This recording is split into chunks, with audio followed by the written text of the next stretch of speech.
の中で影の声が囁くんだ。秘密の街角に眠る古い伝説さ。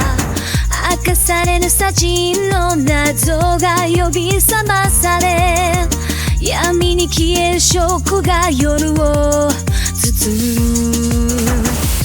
探せ消えた真実を闇の奥で見つけ行方不明の答え、星の涙で洗い流して洗い流して闇の中で最終幕が待っている。踊れて名付く。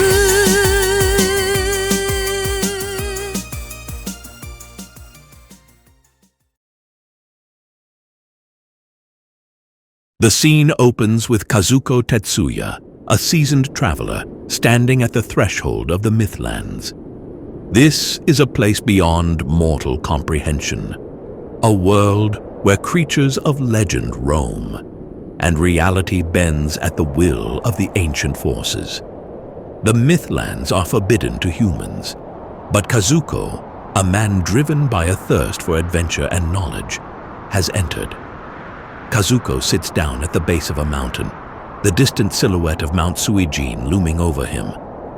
Known for its mystery and danger, the mountain is steeped in myth and fear.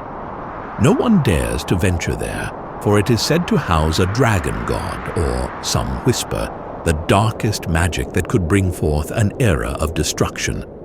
But Kazuko, fearless and resolute, views it as the ultimate challenge, a journey to uncover the truth. With a smile and a sigh, Kazuko begins his ascent, pausing occasionally to take in the vast, breathtaking scenery, lush forests, ancient trees, and the faint echoes of what might be the creatures he had read about in his many mythological texts. Yet, there is no sign of life, no dragons, no creatures of lore, no supernatural beings. Despite the quiet, Kazuko's determination only grows stronger. Days pass as Kazuko climbs higher, the terrain growing more treacherous, the air colder and thinner. The mountain seems to be alive in its own way, and Kazuko wonders what lies ahead. As he reaches a plateau, Kazuko takes a moment to rest, savoring the snacks he brought along, and opening a book that tells the story of a dragon god that once ruled these lands. According to the legend, the god resided in a cave deep within Mount Suijin. With a quiet chuckle, Kazuko notes how everything seems to match the stories so far, except for the absence of any mythical creatures. Well, everything checks out so far. For a so-called dangerous land, I've seen nothing but beautiful landscapes, and small animals lurking in the bushes in fear. No, maybe, curiosity. When Kazuko finally reaches the top of Mount Suijin, a wave of triumph surges through him. His heart races as he steps into the dark cave that lies at the peak. The air is thick with mystery, and the darkness is pierced only by the faintest hint of blue light. The cave seems endless, echoing with the silence of untold ages. But then his eyes catch something, a faint glow at the far side of the cave. A red orb sits atop a stone pedestal, glowing with an eerie, inviting radiance. Kazuko's heart skips a beat. Just like the books, he thinks. This must be the work of some wizard or forgotten warrior. It could be a powerful artifact.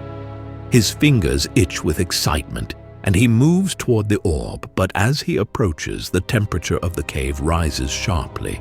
The air becomes thick with heat, and an unsettling vibration pulses through the stone beneath his feet. Kazuko pauses, feeling a sudden surge of caution, but his curiosity outweighs his sense of danger. I've come this far, he thinks. I'm not turning back now. With resolve, he reaches for the orb.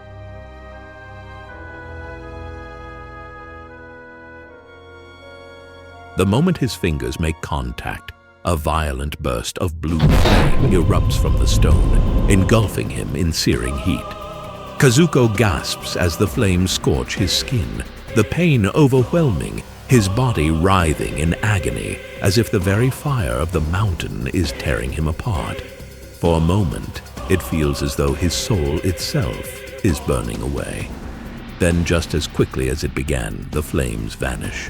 Kazuko stumbles backward, gasping for breath, expecting to feel the aftermath of the intense pain. But he doesn't. In fact, he feels stronger, energized. His body, once battered by the climb, is now restored, but with a newfound vigor that seems beyond the limits of his human form. Kazuko glances down at his hands, which are now glowing a bright, unnatural blue. Flames flicker within his veins, and his eyes burn with an intense fiery light. The orb, once a vibrant red, is now a cracked, blackened stone, its power drained, its color corrupted. Something has changed within Kazuko. A mystical force, dark and potent, has entered his body, but whether it is a gift or a curse, he cannot yet understand. Kazuko feels the pull of something ancient within him, a force he never asked for but cannot deny.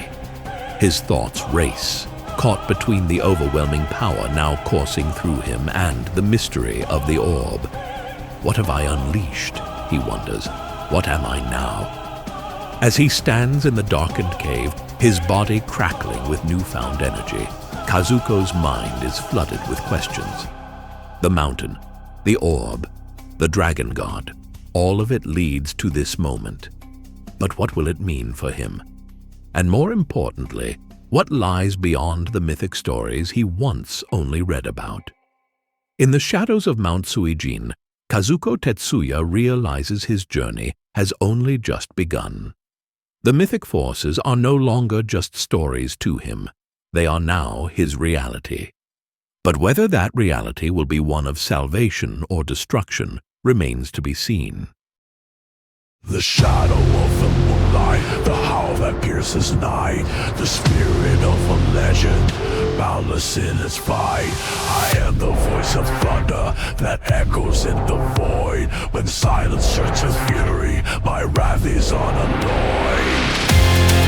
You can't break me, hear me howl. In the darkness, I'm the proud. No wolf unleashed, no fear, no doubt. In the twilight, I scream out. Irrevocable, my spirit, roaming through the snow. With eyes that pierce the silence, in shadows I bestow.